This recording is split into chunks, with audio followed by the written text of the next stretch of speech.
Pour ne rien manquer, abonnez-vous maintenant. Sud Radio Berkov dans tous ses états. Le face-à-face. Et dans le face-à-face, nous avons avec nous Abdelkrim Branine, co-auteur avec Daniel Riolo du livre Chaos Football Club, histoire secrète du foot français, publié chez Hugo Sport. Bonjour Abdelkrim Branine. Bonjour. Dans l'avant-propos, vous écrivez, je cite, « Si la police avait fait son travail quand je suis allé me plaindre, je pourrais te parler. Cette phrase que me lâche le premier agent de joueur que je contacte pour ce livre a donné le ton. Je veux bien te parler mais en off, sinon tu te souviens de Sarah Abitbol et donc ça a donné quoi? Une fois passé le premier impact médiatique BFM et son livre, elle en est où aujourd'hui? Elle est allée quémander du taf à la Fédé dirigée par un pantin du président qu'elle a contribué à faire tomber. Quel intérêt j'ai à parler? En off si tu veux, pas de souci, je te parle. Est-ce qu'il y a une omerta dans le football français et si oui, sur quel sujet? Une omerta sur quelques sujets tabous, touchy, sensibles, comme on l'a vu récemment sur la question de la religion ou du conservatisme religieux pour l'histoire de la journée contre l'homophobie. Mais là surtout c'était vraiment c'est devenu un milieu risqué, avec beaucoup de voyous et des bandits.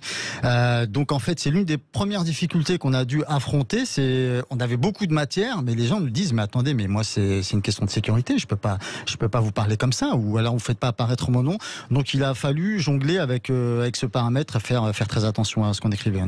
Vous parlez de tous les scandales du football français et il y a vraiment de la matière. On parle souvent des élections au sein des partis politiques, qui sont pas toujours les plus régulières qui soient, soit dit en passant. On apprend dans votre livre que ce n'est pas Vincent Labrune qui était favori quand il s'est présenté à quelques heures du scrutin pour être patron de la Ligue, mais Michel Denisot qui avait le soutien de 4 cadors, Le Gret, Olas, Al Khelaifi et le groupe Canal+. Comment a-t-il pu renverser la vapeur aussi vite? Sur le papier, Denisot avait des poids lourds avec lui dans son camp, mais en vérité, c'était un peu des poids lourds empoisonnés, puisqu'il y a beaucoup d'inimitiés, on va dire, dans le milieu du football français. Alors là, les inimitiés, il y en a, mais des wagons dans ce livre. Et Labrune a été très très malin, très stratégique. Il s'est déclaré au dernier moment, mais il avait fait campagne avant. Et puis finalement, il a battu Michel Denisot, que là, on a des nouvelles de lui sur les réseaux sociaux. Je pense qu'il fait tout autre chose. Mais il a remporté la présidence de la LFP. Alors, parmi les scandales, il y a l'affaire des droits TV avec la fameuse quête du milliard. Vous vous rappelez le milliard? Comment, parce que la question se pose, comment a-t-on pu faire confiance à Mediapro qui a fait faillite? Et y a-t-il eu des conséquences pour les responsables? Parce que tout le monde ne voulait pas signer avec Mediapro, faut-il le rappeler? On va rappeler qui était Mediapro aussi. Mediapro, donc... c'était des Catalans. Voilà, acquiert les droits de retransmission du championnat de France, de Ligue 1. Tout de suite, il y a des doutes parce qu'il y a un passif qui est pas terrible. Donc on se dit, ils vont pas pouvoir assurer. Et évidemment, on s'est pas trompé. Donc il y a une faillite de Mediapro. Ce qui est assez terrible, c'est qu'on a pas vraiment cherché à les responsables. On s'est retrouvé devant une crise multiple. Il y a eu la crise du Covid, donc Mediapro. Tout ça a fortement impacté financièrement les clubs de Ligue 1. Donc en effet, Labrune avait fait campagne en promettant ce milliard. Donc les présidents de Ligue 1 lui ont dit vas-y, va nous le trouver ce milliard. Alors il l'a trouvé, mais à quel prix? Puisqu'on, comme on dit, il faut vendre une partie des bijoux de famille. Donc je crois que c'est 13% des droits de la société commerciale nouvellement créée pour gérer les droits. Et donc c'est ce fameux fonds luxembourgeois qui remporte le lot. C'est ça, c'est un peu comme une fête foraine, quoi. Mais est-ce qu'il y a eu des sanctions contre ceux qui ont fait, on peut dire, un peu n'importe quoi? Parce que les droits télé, c'est ce qui permet au football français de vivre, bien sûr. Plus que les recettes guichet, surtout quand on voit les salaires des joueurs. Et on parlera des problèmes d'argent qui font partie des scandales un peu plus tard. Bien sûr, les clubs, c'est ça. C'est pour ça qu'à chaque fois, il y a une vraie bagarre en début de saison sur les histoires d'heures de retransmission, etc. Parce que c'est ce qui fait vivre principalement les clubs français. À ma connaissance, non, il n'y a pas eu de... Enfin, vous savez, on est dans un pays où il y a jamais de responsable. Responsable mais pas coupable. Responsable, d'accord, mais pas coupable. Donc on sait à peu près qui a entre guillemets merdé, pardonnez-moi cette expression, mais non, après on recommence quasiment presque avec les mêmes en général. Alors, il y a dans le second chapitre, commence ainsi, je le lis, en plus c'est bien écrit. Merci. Sarcelles, banlieue nord de Paris, c'est ici que commence la gigantesque chaîne alimentaire. Vous parlez de chaîne alimentaire du football français. C'est ici et dans toutes les autres zones défavorisées du pays que se forment les premiers maillons qui généreront potentiellement un jour contrats, transferts, sponsors, droits TV et autres commissions, déclarées ou non. Des territoires et des populations ouvertement ciblées. Depuis que les instances sportives nationales ont conféré de manière plus ou moins explicite au quartier populaire le statut d'armée de réserve de l'industrie footballistique, ça rappelle Marx avec l'armée de réserve du capitalisme. C'est ça. Depuis la mise en place, et là c'est du très lourd, d'un processus de ghettoisation qui a longtemps consisté à recruter majoritairement des Noirs puissants et des Maghrébins techniques selon des critères qui relèvent de l'assignation identitaire. Vous aviez écrit un roman qui parlait du communautarisme dans le football, intitulé Le Petit Sultan. Comment en est-on arrivé à cette situation ? Moi, je l'évoquais dans Le Petit Sultan. Daniel Riolo, ça fait pas mal de temps qu'il évoque. Il parle de ghettoisation. Il en avait déjà parlé dans Racaille Football Club il y a une bonne dizaine d'années. Et on lui avait sauté à la gorge en le traitant de tous les noms, y compris de racisme, malheureusement, puisque dès qu'on vient sur ces sujets, les insultes fusent.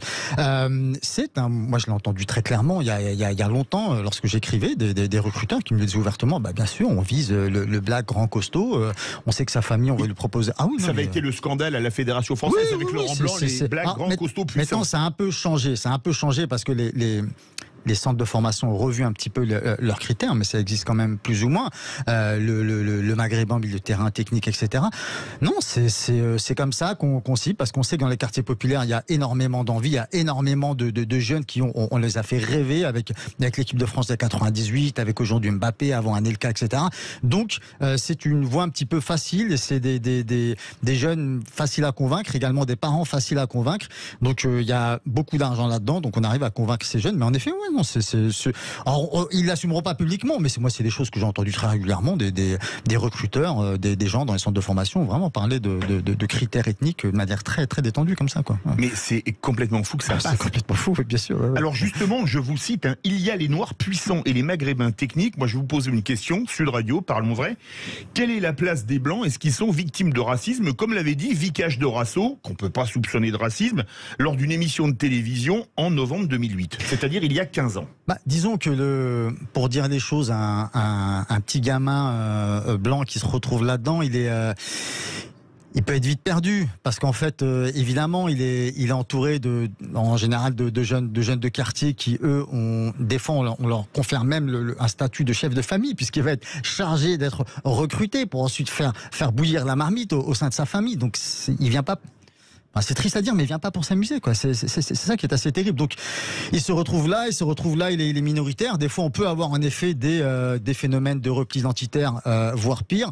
Et oui, ça s'est vu. Bon, c'est quelque chose d'assez tabou qui existe. Maintenant, il ne s'agit pas de faire des raccourcis, mais évidemment, ça existe. Il faut pas se le cacher.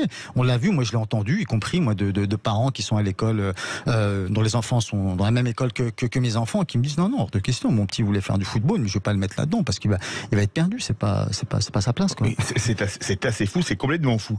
Sarcelles. Alors moi j'ai été surpris, c'est devenu le lieu de recrutement privilégié pour les clubs pro. Pourquoi Sarcelles ? Ça en fait partie parce que c'est les grands ensembles, Sarcelles. Alors je crois qu'il y a 2 ou 3 ans, j'avais regardé, je crois que c'était le Bayern Munich qui avait invité l'équipe de Sarcelles. Je crois qu'ils ont battu le Bayern Munich 5-2.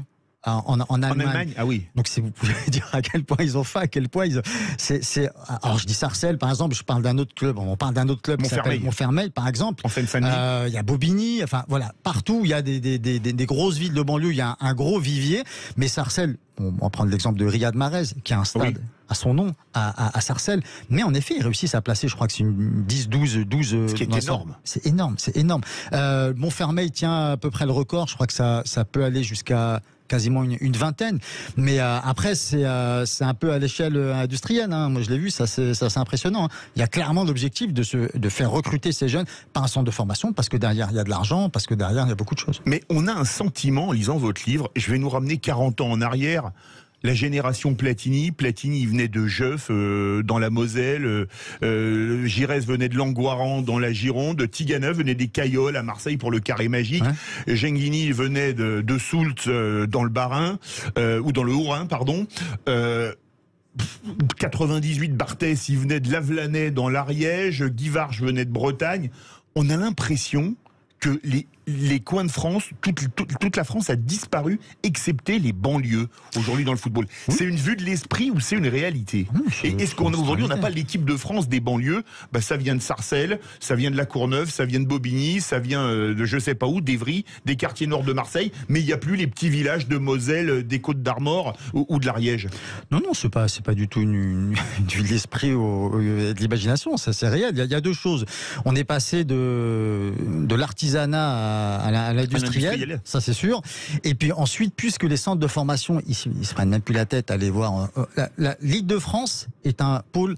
C'est mondial. C'était le premier pôle de recrutement à la dernière Coupe du Monde devant l'État de Sao Paulo, qui est beaucoup plus peuplé que l'Île-de-France. Exactement. 3 ou 4 en Île-de-France, vous pouvez aller le dimanche ou le samedi aller voir un match de jeunes. Vous allez avoir des recruteurs qui viennent du Royaume-Uni. Vous allez avoir des Allemands, vous allez avoir des Italiens, vous allez avoir des Espagnols, vous allez avoir des gens des pays de l'Est, même des Chinois, etc. Donc c'est ouvertement ciblé. Donc si vous voulez, quand vous ciblez ces populations et ces lieux, au bout de la chaîne, c'est à peu près normal, alors à tort, c'est bien, c'est pas bien, voilà, ou à raison, qu'on retrouve évidemment ces populations. Vous parlez des parents parasites et de leur famille, et ça commence dès le plus jeune âge, c'est dingue, à 6-7 ans, dès qu'on voit que le gamin est un peu bon. Ah oui, non, mais moi j'ai vu des parents, dès que le garçon, pour eux c'est clair, il faut en faire un Mbappé, il va leur payer une villa dans le sud, une voiture de sport, etc. Donc ils lui mettent la pression, et c'est véridique, je veux dire, des éducateurs de club peuvent le confirmer, ils ont la pression à 6 ans, attention, voilà, ils publient les statistiques sur Internet, ils lui achètent les chaussures top niveau, etc. Il faut que tu deviennes un professionnel, un Mbappé, il faut que tu ramènes de l'argent. Outre les familles, il y a l'entourage. Un entourage qui parfois peut coûter une carrière. Oui, on l'a vu à plusieurs reprises. Alors, oui. C'est de... je vais pas dire de mieux en mieux maîtrisé, mais en tout cas, il y a une prise de conscience par rapport à ça, parce que c'est des choses qui existent beaucoup moins en Italie, en Allemagne, au Royaume-Uni, parce qu'on sait serrer la vis. On va dire, voilà. Ici, il y a une prise de conscience, mais il n'en demeure pas moins que ces entourages existent encore. Ils peuvent faire mal. Alors, on pourrait donner plein d'exemples, Ben Arfa, j'allais dire Benzema. Il y a d'autres. On donne d'autres exemples moins connus dans le livre, comme le petit Marseillais qui a terminé à Lille. Je crois qu'il a Southampton là aujourd'hui. Bon, il y avait une douzaine de personnes qui voulaient se mêler au transfert et tous avoir sa part, sa rétrocommission, etc. Et finalement, c'est une catastrophe pour lui, quoi. Justement, vous parlez dans l'entourage des personnes incontournables, les agents. Est-ce que le football pourrait se passer d'eux? Moi, je me souviens que Platini, version dirigeant, pas version footballeur, avait demandé il y a des années que ce soit les joueurs qui payent les agents, en disant qu'ils payent leurs avocats, il n'y a pas de raison qu'ils payent leurs agents, plutôt que ce soit les clubs. Est-ce que ils sont incontournables, et est-ce que la méthode que voulait Platini n'était pas la bonne finalement? Alors, la méthode que voulait Platini, à l'époque, peut-être que c'était la bonne. C'était il y a longtemps, oui. Aujourd'hui, je pense que malheureusement, ce serait complètement dépassé. Il est incontournable, oui et non. En tout cas, il y a une vraie guerre entre les agents, la nouvelle génération, l'ancienne génération. Maintenant, il y a un phénomène qu'on a vu émerger, en tout cas s'amplifier dernièrement, c'est les avocats. Oui. Les avocats, voilà, un avocat. Donc là, par exemple, c'est Mbappé a une avocate qui a une poigne de fer. On voit des avocats comme ça autour des joueurs, s'entourent leur famille plus un avocat, au lieu d'aller voir un agent. Mais certains agents sont encore toujours là. Alors justement, on apprend dans votre livre, là je suis tombé de l'armoire, certains agents n'ont pas la licence officielle, mais ils travaillent avec les plus grands clubs. C'est absolument dingue, on peut être agent légal ou illégal. Il y a beaucoup de manières de contourner le règlement. Cette fameuse licence, notamment avec un homme de paille, par exemple. Exactement, avec l'histoire des avocats mandataires sportifs, même s'il y a un arrêt qui est venu un petit peu limiter leur influence. Mais ce qui est sûr, c'est que alors, en fait, c'est l'entourage qui cherche à se greffer.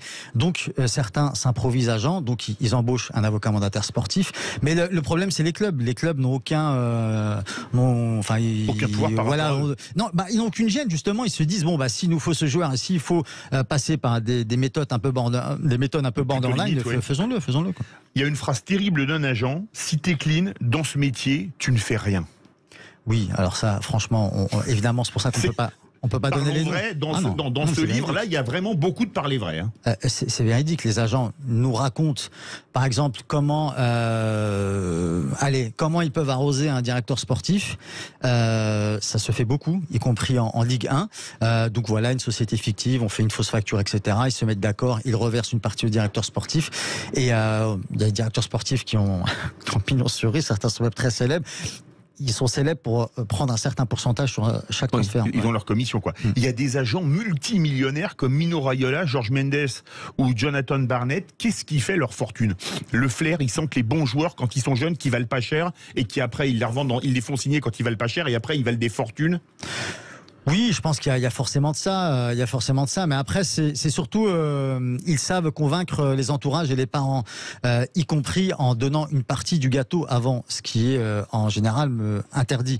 Et les agents, dans le livre, on le raconte, il y a eu une agence de joueurs et qui nous dit mais arrêtons d'être hypocrites. Vous êtes obligés de donner une partie du gâteau avant aux parents pour convaincre. Sauf qu'il y en a qui l'assument et il y en a d'autres qui ne l'assument pas. On continue notre face-à-face avec Abdelkrim Branine, auteur avec Daniel Riolo de KO Football Club, Histoire secrète du foot français, publié chez Hugo Sport. La conférence de presse devait avoir lieu à 13h30, mais elle a été décalée au plus tôt à 14h45. On revient sur ce livre. On apprend dans le livre, on parle souvent de la déconnexion des footballeurs, qu'il y a, alors là je l'ai appris en le lisant, un magazine des footballeurs professionnels, Sport Élite, avec des pubs assez surprenantes, par exemple pour des jets privés. C'est quand même... Est-ce qu'ils sont encore connectés une fois qu'ils ont réussi? Le micro n'est pas ouvert. Alors, oui, allez-y, c'est bon. C'est Daniel Riolo qui a découvert cette revue, je crois que c'est... dans un cocktail. C'est Jérôme Bretagne qui a fait une interview dedans. Et il m'a envoyé des captures écran. Et c'est vrai que on en riait, mais à la fin on se dit mais c'est incroyable. Donc les paires de baskets, il n'y en avait pas une en dessous de, je crois, de 1000 €. C'est ça. Il y a une pub pour des parkings spéciaux pour une Ferrari, un voyage en jet privé au dernier moment. Enfin des choses, mais totalement c'est un autre monde. Et même cette revue, vous et moi, on ne peut pas se la procurer. C'est impossible de se la procurer. Il n'y a que les footballeurs qui y ont accès. Et en effet, ça en dit long sur la déconnexion en effet des footballeurs professionnels. On va parler d'une chose. On apprend dans ce livre qu'en 2018, Griezmann enregistre avec Movistar 2 clips.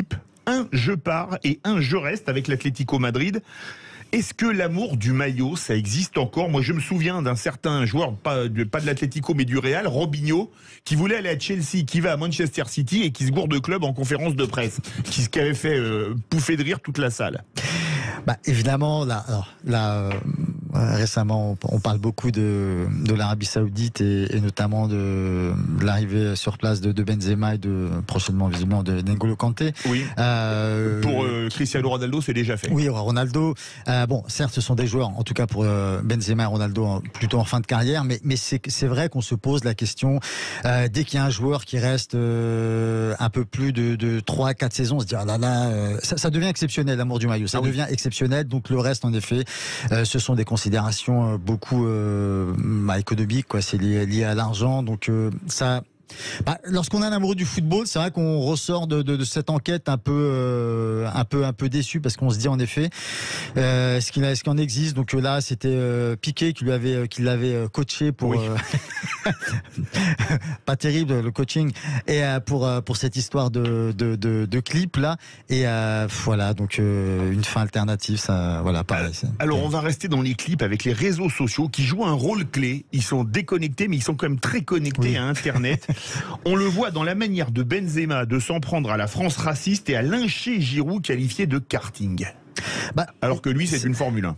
Oui, alors il avait eu cette phrase malheureuse qui est en réalité, pour ceux qui ne connaissent pas, qui est une phrase du rappeur Booba, qu'il admire.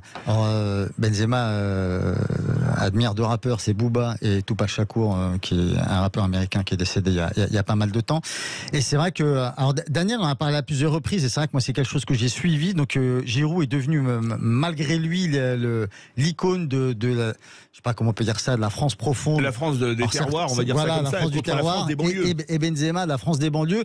Benzema, il a pas grand-chose à voir finalement avec même ces histoires de banlieue. Moi, je trouve qu'il surjoue beaucoup ce personnage de banlieue. Il habite dans une maison. Il est complètement déconnecté. En tout cas à Madrid. Il met la photo avec sa nouvelle Bugatti. Quand on connaît le prix d'une Bugatti qui fait pratiquement passer une Ferrari pour une voiture de prolo, c'est sûr. Ça fait belle lurette qu'il a quitté les HLM de Bron, là où il est né. Donc bon, il surjoue un peu, quoi. Alors, il est revenu en équipe de France. C'est vrai que c'est l'intervention de Macron qui l'a fait revenir malgré sa condamnation dans l'affaire de la sextape de Valbuena. C'est une rumeur urbaine qui court. Emmanuel Macron aime beaucoup, en général en France, les présidents de la République aiment beaucoup s'occuper de football. Ils ont un accès quasiment direct à la Fédération française de football, ce qui pose problème puisque le ministre des Sports est en général squeezé entre les deux. Donc franchement c'est possible puisque vous savez qu'Emmanuel Macron est intervenu en tout cas pour que Mbappé reste à Paris, même s'il est supporter de Marseille. Mais on n'a pas de preuves, mais c'est quelque chose de possible. On sait, quand on connaît l'impact politique qu'a le football, moi franchement j'y crois. Alors justement, vous parlez du départ de Benzema du Qatar avant la Coupe du Monde, blessure. Que s'est-il passé a priori ? On donne pas mal de détails, mais en gros, Deschamps, on a l'impression qu'il se sentait obligé de le sélectionner, étant donné le niveau qu'a Benzema. Qu'il avait eu le Ballon d'Or. Ballon d'Or, de se priver d'un Ballon d'Or, c'est quand même pas terrible, mais il n'en avait pas très envie pour l'unité du groupe, d'après ce qu'il avait constaté. Il y avait des clans, il y avait un clan qui voulait pas trop de Benzema, donc on a un petit peu tergiversé sur cette histoire de blessure, on l'a mal géré, puis on lui a dit de partir. Donc c'est vrai que même malgré tout Benzema, malgré tout ce qu'on peut penser de Benzema, en tout cas aucun joueur ne mérite une telle sortie. Il aurait mieux fait de ne pas le prendre, et puis c'est tout. On parle d'un autre joueur qui n'a pas fait la Coupe du Monde, l'affaire Pogba. Alors là, c'était la folie, parce que est-ce que c'est une affaire de racaille ou une affaire de famille ? J'ai cité racaille volontairement, comme c'était le titre d'un livre précédent de votre co-auteur. Franchement, c'est les deux, famille, parce que famille élargie, parce que famille, il y a le frère, donc Mathias Pogba, mais famille au sens ami, quoi, puisque ce sont des garçons. D'ailleurs, quand on lit les conversations enregistrées, il s'appelle frère. Ah oui, oui. Bon, ça, c'est un peu un tic de langage, mais c'est vrai, ce sont des jeunes avec qui il a grandi. Maintenant, nous, on explore aussi l'hypothèse d'une équipe au-dessus de l'entourage de Pogba qui aurait fait pression sur cette équipe pour obtenir ces fameux 13 millions d'euros, puisque par exemple les deux personnes qui étaient cagoulées, qui ont braqué des fusils d'assaut sur Pogba, on n'a ni leur nom, on ne sait absolument rien sur eux. Donc ils existent, mais on ne sait pas qui ils sont. Il y a un vrai contentieux avec Mbappé a priori. Là, c'est plus pour une histoire de marabout. Oui, alors ça, pour la petite histoire, le livre était déjà maquetté. On a réussi à se procurer la première audition de Pogba par la police italienne, où il est fait mention de ce fameux terme de macumba. Donc le policier italien demande à Paul Pogba, est-il vrai que vous avez fait une macumba sur Mbappé ? Et on a cette conversation un peu surréaliste où Paul Pogba dit non, je n'ai pas fait de macumba sur Mbappé. Donc macumba, c'est un jargon des sorciers, des marabouts. Donc c'est un sort, quoi. Et donc voilà, il assure qu'il n'a pas fait de macumba sur Mbappé. Ce qu'il y a d'impressionnant, c'est que les footballeurs sont très ciblés par les voyous à Paris ou à Marseille. C'est pas du bon français, homejacking, carjacking. C'est une marque pour les voyous de braquer des footballeurs ? Les voyous vont où il y a de l'argent. Là où il y a l'argent. Oui. Donc, et c'est pour ça qu'en fait, on sait que on a donné le camp des loges où les joueurs du Paris Saint-Germain, c'est une bijouterie de luxe sans système d'alarme, puisque c'est vrai qu'il leur suffit une demi-heure pour aller au camp des loges, pour être en contact avec les grandes stars. Et c'est pour ça aussi que certains footballeurs français, on s'est toujours posé la question, je ne sais plus pourquoi Kanté n'est pas venu à Paris, pourquoi Pogba n'est pas venu à Paris. En partie pour ça. En partie pour ça. Un excellent livre, KO Football Club, histoire secrète du foot français, publié chez Hugo Sport. On retrouve tout de suite Abdelkrim Branine. Vous voulez poser des questions ? Appelez-nous au 0826 300 300. Sud Radio Berkov dans tous ses états. Appelez maintenant pour réagir 0826 300 300. Sud Radio, l'heure libre, Michel Onfray, Stéphane Simon. ChatGPT au printemps 2023 est déjà plus intelligent que 46% des Français. C'est vertigineux. La méchanceté étant ce qu'elle est, l'homme étant ce qu'il est, qu'est-ce que ça va devenir cet instrument ? Et c'est toujours les prospérités du vice et les malheurs de la vertu qui sont la loi du monde. Ne manquez pas l'heure libre. Retrouvez Michel Onfray et Stéphane Simon samedi de 10h à 11h en partenariat avec Front Populaire La Revue. Sud Radio, Parlons vrai. Retour à l'antenne avec Raph de Nantes qui nous dit « Une seule solution pour me remettre au fourneau, refaire ma cuisine si mal fichue. » Raph, en ce moment, grâce à la carte de fidélité Castorama, tu as moins 10% sur l'univers cuisine des 2500 € d'achat. Meubles, plans de travail, électroménager, c'est le moment d'en profiter. L'opération 3-2-1 projet chez Castorama, c'est plein de bons plans pour se lancer dans de nouveaux projets. Mais vite, c'est seulement jusqu'au 26 juin. Castorama, changer nous fait avancer. Voir conditions en magasin et sur castorama.fr. Pourquoi communiquer sur Sud Radio ? Tout simplement parce que c'est la radio qui fait partie de mon quotidien et celui de millions de personnes aussi. Alors ça m'a paru évident. Frappez un grand coup. Communiquez sur Sud Radio partout en France pour faire connaître votre marque, votre activité, vos produits, vos événements. Notre équipe est là pour vous conseiller.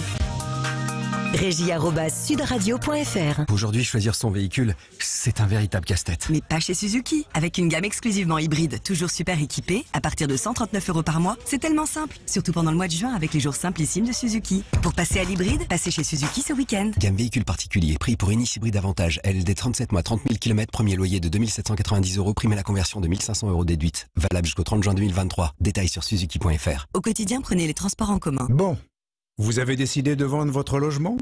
Ok, mais à quel prix ? Particulier à particulier vous donne la réponse en quelques clics. Ne vous inquiétez pas, c'est totalement gratuit. Vous allez sur pap.fr, vous cliquez sur Prix IMO, vous rentrez votre adresse, vous répondez à quelques questions concernant votre bien et c'est tout. Votre prix apparaîtra automatiquement. Alors, rendez-vous sur pap.fr. pap.fr. Leclerc. Le goût du frais, ça se défend tous les jours. Quand je croque dans une pêche, je sais que l'été arrive. Ah, vous avez repéré mes belles pêches plates blanches. Oui, elles sont trop bonnes celles-là. Bien juteuses et sucrées. Et à 1,99 € le kilo seulement. 1,99 € le kilo ? Mais quand j'entends un prix pareil, je sais que je suis vraiment chez Leclerc. Tout ce qui compte pour vous existe à prix Leclerc. Du 9 au 11 juin, origine Espagne, catégorie 1, calibre A. Modalité et magasin participants sur www.e.leclerc. Bienvenue aux amateurs de poissons qui cherchent toujours de nouvelles idées pour se régaler. Bienvenue à vous qui le préférez déjà tout prêt et surtout très très bien assaisonné. Pendant les jours Picard et nous, profitez de moins 30% sur une sélection de produits comme nos 4 tartares de saumon avec la carte Picard et nous. Et pour la livraison à domicile dans toute la France ou le click and collect, rendez-vous sur picard.fr ou sur l'appli Picard. Picard, pour le bon et le meilleur. Modalité sur picard.fr. Pour votre santé, bougez plus. Ici Sud Radio. Les Français parlent au français. Je n'aime pas la blanquette de veau. Je n'aime pas la blanquette de veau. Sud Radio Berkov dans tous ses états. Et avec nous, Abdelkrim Branine, co-auteur avec Daniel Riolo de KO Football Club, Histoire secrète du foot français, publié chez Hugo Sport. On va passer encore quelques minutes ensemble, très courtes, parce qu'on va repartir sur Annecy. Abdelkrim Branine, parmi les scandales dont vous parlez, il y a Le Gret, et il a fallu un crime de lèse-majesté sur Zidane pour qu'il parte. Pourtant, il a été recasé à la FIFA. Est-ce que c'est pas quand même la preuve que c'est un milieu un peu, on va dire, en autarcie ? C'est vrai que c'était assez terrible. On se disait que bon, la fin était proche pour Noël Le Graët, mais c'était complètement, en tout cas, inattendu de le voir rebondir comme ça à la FIFA. Aussi rapidement. Puis il y avait une espèce de pied de nez de sa part de l'annoncer. Je crois que c'était concomitant. C'était quasiment le jour même de nous dire voilà, je quitte peut-être l'FFF, mais je serai encore au-dessus de vous, la FIFA, puisque c'est la Fédération internationale de football. Mais en effet, c'est vrai que ça a été un tournant, cette histoire de Zidane, alors qu'on avait quand même. Enfin, il y a quand même pas mal de casseroles pour lui, dans Le Graët. Il y a une autre affaire de casserole, la finale de la Ligue des Champions, où on a voulu charger des Anglais qui étaient victimes et pas coupables. Oui, alors ça, c'est vrai on a beaucoup travaillé sur cette histoire. À l'époque, Daniel s'était exprimé sur le sujet.